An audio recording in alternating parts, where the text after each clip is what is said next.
Leo tuna somo fupi magharibi ya leo inayosema sababu 5 za Mkristo kufunga.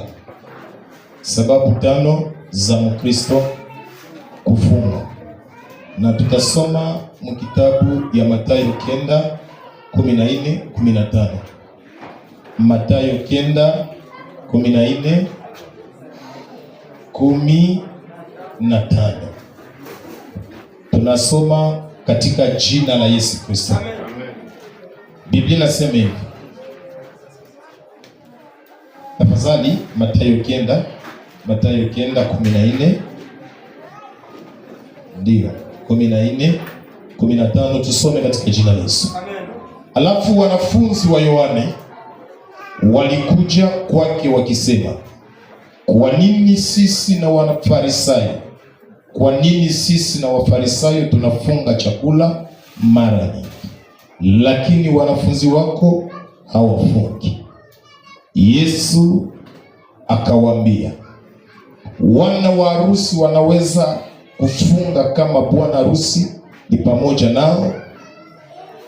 Wana wa harusi wanaweza kufunga chakula kama bwana harusi ni pamoja nao?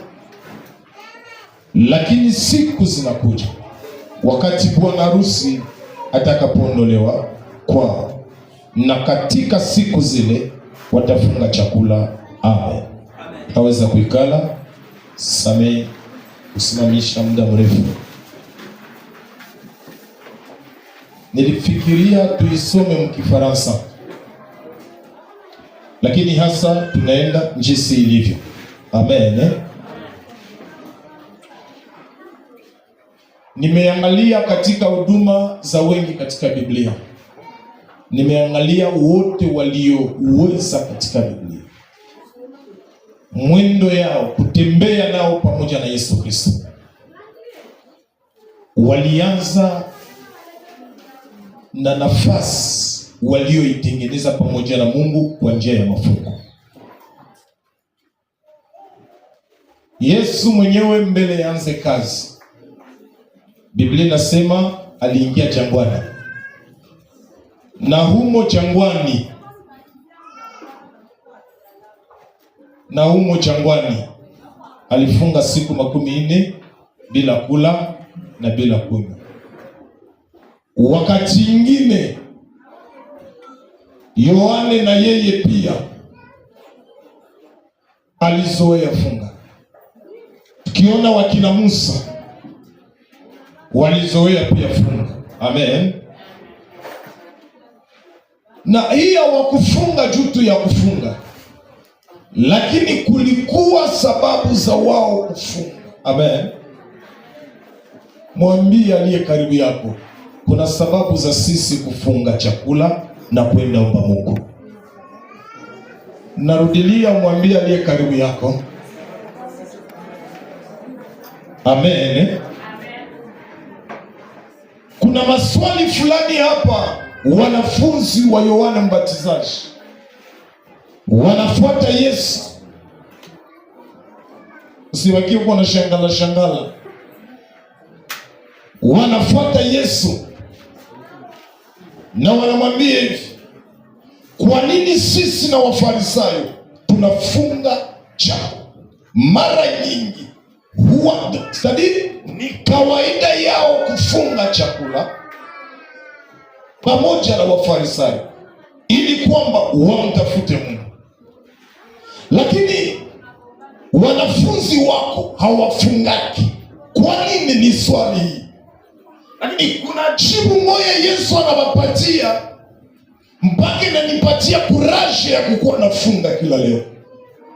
Sikia jibu ambalo Yesu anawapatia. Yesu akawaambia, wana wa harusi, marafiki, wanaweza kufunga kama bwana harusi ni pamoja nao? Wanawezaje kufunga na bwana harusi ni pamoja nao? Wanawezaje kufunga na bwana yao iko pale? Bwana atusaidie. Anaongeza, anasema hivi, lakini siku zinakuja wakati bwana harusi atakapoondolewa kwao, na katika siku zile watafunga. Siku zinakuja bwana harusi atakapoondolewa kwao, na ile siku watafunga. Sadii, sababu yetu ya kwanza ya kufunga ni ya kumsogelea bwana harusi. Hakuna jinsi wanafunzi wa Yesu wafunge na wako pembeni ya bwana harusi. Anasema hivi, kuna kuja siku nitaondolewa karibu nanyi, ile siku na wao pia watafunga. Bwana tusaidie. Amen. Sadii, sababu ya kwanza ya Mkristo kufunga ni kuleta roho yetu kuwa pamoja na Yesu. Ni kupiga on kwenye roho zetu, na tunafanya asensio ya kiroho mpaka tukamsogelea Yesu. Mwenye iko karibu na Yesu hawezi funga, ndio Yesu anamwambia. Lakini sababu ile siku sitakuwa, hapo ndipo na wao wataanza kufunga. Sababu ya kwanza ya Mkristo kufunga ni kusogea karibu na Yesu. Amen. Est-ce que là je me fais comprendre au moins? Amen, amen. Là je me fais comprendre. Kuna namna jinsi mwanadamu anaishi na namna yenye sisi tunaishi. Tuamini ya kwamba kwa mwili tunaweza kushindwa kuwa karibu na Yesu, lakini kwa roho tunaweza kuwa karibu na Yesu. Haleluya. Amen. Amen, amen. Amen. Kwa roho tunaweza kuwa karibu na Yesu. Na hii kwa njia gani? Kwa njia ya mafungo. Bwana tujalie. Hii ni sababu yetu ya kwanza kufunga. Mtu ana sehemu mbili, mwili na roho. Sasa roho yetu tukitaka tuipatie nguvu, tujifunze maisha ya kufunga, na ile maisha ya kufunga inatusogeza karibu na Yesu. Sababu ya pili ya Mkristo kufunga. Sababu ya pili ya Mkristo kufunga, hatupande mifano mingi kwa sababu ya muda, tunenda haraka. Sababu ya pili ni kutengeneza urafiki katikati yako wewe na Yesu. Haleluya. Sikia kitu anachosema hapa. Anasema hivi, Yesu akawaambia marafiki wangu wa bibi harusi namna gani tena watafunga na wako pamoja na mimi. Haleluya. Ninapenda hapa sana habari ya urafiki. Les amis, barafiki ya Kristo. Sadii anataka aoneshe nafasi fulani rafiki ya mtu anaweza kuwa nayo ndani ya roho. Haleluya. Mtamsema hivi, ukikuwa rafiki ya mtu kuko maprivilege unakuwa kanazo. Kuko vitu hauwezi kulomba. Kuko vitu hauwezi mtafuta hapo kwa nguvu. Kuko vitu yenye ukimtafutako fasimo utavipata. Sababu gani? Sababu uko rafiki. Nataka niseme hivi, mtu akikuwa rafiki ya mtu hakuna mipaka kuvingine vitu. Bibi na bwana hawana mipaka. Rafiki na rafiki, kila mtu anakuwa na rafiki hapo. Unajua huyu rafiki vyangu vyote mimi naweza kumwambia, na nikipata shida rafiki hata niuliza vikwaje, yani rafiki atakuja ananiambia tufanye. Bwana Yesu asifiwe sana. Amen, amen. Kuko watu kumaisha saizi, ukipata shida hana lazima aze sikilia habari kwa mbali, lakini atakuja anakuambia bwana mie niko na $100, tuangalie kama kwanza hii $100 inaweza kutusaidia. Mie niko na kitu fulani, tuangalie kama kwanza hiki kitu kinaweza kutusaidia. Hana wakati ya kwanza ulizia habari mbali, lakini shida yako inakuwa shida yake, shida yake inakuwa shida yako. Na hawa ndio marafiki wenye tuko nabo lazima kwa sasa. Mungu akupatie rafiki wa vile mwenye ukipata shida hana lazima ya kwanza kuulizia kwa telefoni, lakini atakuja na kuambia bwana otanjo niko nayo, tuangalie jinsi ya kutengeneza hii shida. Bwana tusaidie sana. Tunaenda sasa pale. Nafikiri hapa inapima kueleweka. Alafu Yesu anasema tunapofunga inatufanya kukua karibu na yeye, lakini pamoja na kukua karibu na yeye inatutengenezea mahusiano ya urafiki katikati yetu na Yesu. Na ukikuwa rafiki wa Yesu, hauna mipaka kwa vitu ya kimungu. Kile alicho nacho kitakuwa cha kwako. Tena anasema yeye ni bwana harusi. Bibi gani mwenye atakuwa na mipaka kwa vitu ya bwana yake? Hakuna sekre kati ya bwana na bibi. Vya bibi ni vya bwana na vya bwana ni vya bibi. Ukiona watu wako mfwaye, lakini kila mtu iko na kasiri kwake, huyu iko na kakese kake, bwana iko na kakese kake, elewa ya kwamba hapa hakuya kuwa urafiki. Lakini nafasi ambako kuko urafiki, kila kitu kia mwenzako kinakuwa kia kwako. Amen, amen, haleluya. Unakutana watu wako mfwaye, bwana anauza gari na bibi hajua.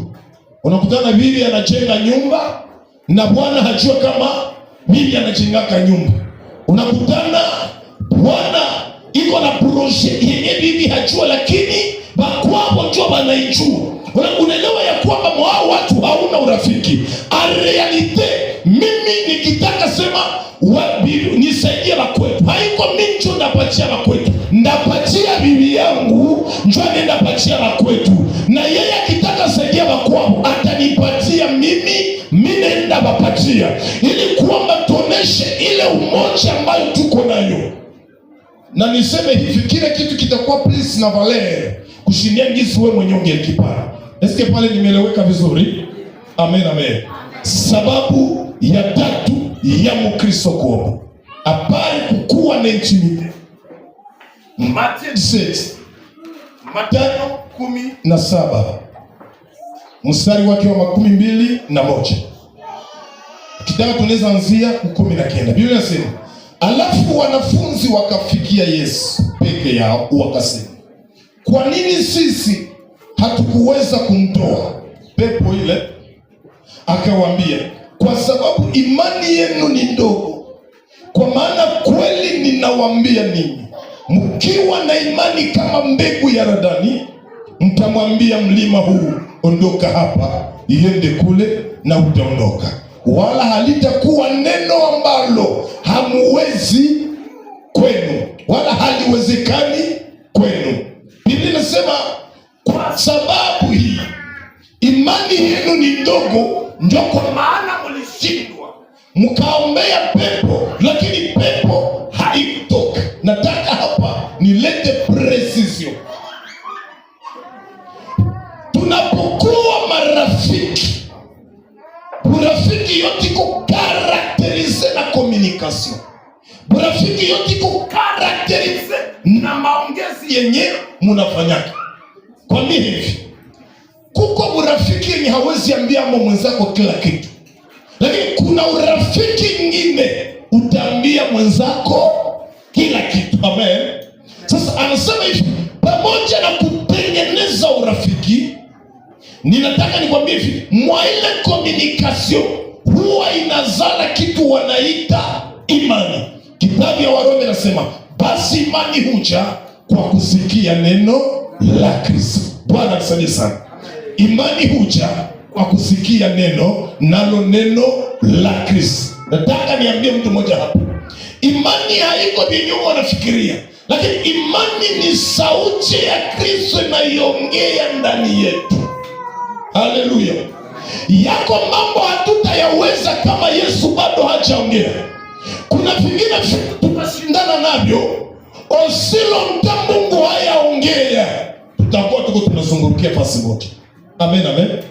Hii inahitajika tuwepo ndani ya maombi, ndani ya mafungo, tujifunze pia kusikiliza sauti ya Yesu.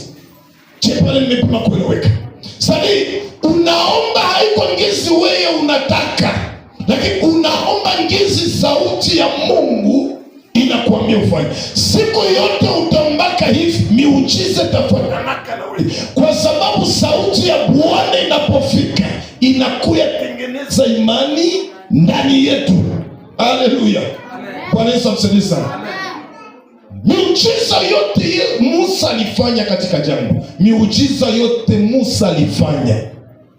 Hakuna muujiza alifanya na Mungu hajasema. Amen. Napana mifano iko inapima kueleweka vizuri. Naweza kuombea mtu wa kansa, watatu wote wanagonjwa kansa, lakini wa kwanza mbele apone Mungu ananiambia nifunge siku 3. Wa pili mbele apone Mungu ananiambia aende lala mumirago siku 2. Na watatu unasikia Mungu anakuambia ombea tu maji umpatie akunywe. Bwana Yesu asifiwe sana. Amen. Tofauti ni nini? Ni namna walivyopona. Lakini sasa walipona sababu kuna sauti ilikuwa naongea. Siku moja hapa nimepana mfano, nimeombea watu wa ukimwi hapa. Walikuwa zaidi ya 3. Wa kwanza alipona namna gani? Mungu akaniambia, "Wende naye kumlima. Mutalala naye kule. Umwombee, mie Mungu kila kitu nitafanya." Tukatoka tukapanda tukaenda kumlima. Sisi tulikuwa na mchakazi wa Mungu mama Dokasi. Tukapanda huko. Kisha kumaliza kuomba, Aprili semena kenda pimisha, wakasema hawaone magonjwa. Wakamuuliza ulipita wapi? Nulifanya nini? Wa pili Mungu akasema atengeneze vizuri. Akitengeneza tutrede, mimi namponyesha yale magonjwa. Tukakamata entretien ya demi journée, matengenezo juu ya matengenezo. Alipomaliza Mungu akamgusa akampona. Watatu Mungu akasema yeye aende lala mumirago siku 3, anaombaka mchana na usiku. Mie Mungu ndamkutana kule. Na Bwana akamkutana kisha siku 3. Wote wakaenda pimisha, hakuna mtu mwaiko na magonjwa. Unaelewa ya kwamba maombi bila imani tunapoteza muda bure. Hii ni ishara kuwa siku zote tutaomba tukiwa na imani. Adotrete, tukikuwa na neno la Mungu, sauti ya Mungu mshii, tutayamuru milima na milima itaondoka. Ndio sababu anasema hivi, mungelikuwa na imani kama vile mbegu ya radani, mungeliomba na ipepo nilitoka. Bwana Yesu asifiwe. Sasa imani hii kama ni sauti ya Mungu, na sauti ya Mungu itakuya namna gani? Kwa ile urafiki yenye unatengeneza kwa njia ya maombi na mafungo. Haleluya. Bwana Yesu asifiwe. Siku zinakuja tutaongea namna ya kufunga inavyostahili. Lakini hapa tunaongea kwa ajili ya sababu za sisi kufunga chakula na maombi. Bwana Yesu asifiwe. Amen. Basi pasipo imani haiwezekani kumpendeza Mungu. Hakika na vile ukifanyaka chochote mbya Mungu bila kufuata sauti ya Mungu, bila kuelewa mapenzi ya Mungu, utakuwa unachoka bure. Ukatoa bila kukomprendre vile uko unafanya, unapoteza muda bure. Kuomba bila imani ni mchoko. Kufunga bila imani ni mangaiko makubwa. Kwa inatakiwa wakati mwingine watu wajue kusikia sauti ya Mungu. Hakika ninakwambia yote inawezekana kwa Mungu kama tukisikia sauti ya Mungu. Nimeombea hapa watu wanafufuka, lakini niliwaombea namna gani? Walifikiria tu nilibandika tu mikono. Kuna wengine ukaombea kumbe ni waasi. Unaweza mwambia pona, kumbe uko unapigana na nani? Na Mungu mwenye aliachilia ile demo iko kwake. Sasa wakati mwingine Mungu anaweza kuruhusu mabaya kupata kwa ajili ya waasi. Sasa usijipige kifua, niko mchungaji nenda iombea, niko nabii, niko fulani. Never. Mengine anza uliza Mungu, kwa nini mtu yuko hivi? Na nifanye nini ili kwamba nisaidie huyu mtu? Bwana Yesu asifiwe. Amen. Hii ndio sababu ya sisi, sababu yetu ya ile ya kuomba Mungu. Bwana tusaidie sana. Sababu ya 3 tafadhali. Sababu yetu ya ile, kiendelea kusoma mahali ambako tumesoma. Sikia nini Biblia inasema. 21. Namna hii haiwezekani kutoka isipokuwa kwa kuomba na kufunga. Bwana Yesu asifiwe. Namna ya hii pepo, namna ya hii jaribu, namna ya mlima huko wa saizi, haiwezekani bila kufunga na kuomba. Bwana tusaidie sana. Amen. Study. Kuna zingine shida, kuna ingine miujiza utafikiaka bila wewe kujua kufunga na kuomba. Nimeeleweka vizuri hapa? Amen. Kuna miujiza hautafikiaka bila wewe kufunga na kuomba. Ile sire serte. Kuna watu hawakufurnire for kusema waolewe kwa sababu kwao ilikuwa hivyo. Lakini na wao kuna milima ingine hawatavuka bila kufunga na kuomba. Ile sire serte. Kuna watu ambao walipata utajiri kirahisi, lakini na wao kuna milima ingine bila kufunga na kuomba hawatavuka pale. Sasa kwa nini tunafunga? Mungu anaruhusu tufunge sababu ya ine kutuprepare kumiujiza mikubwa. Haleluya.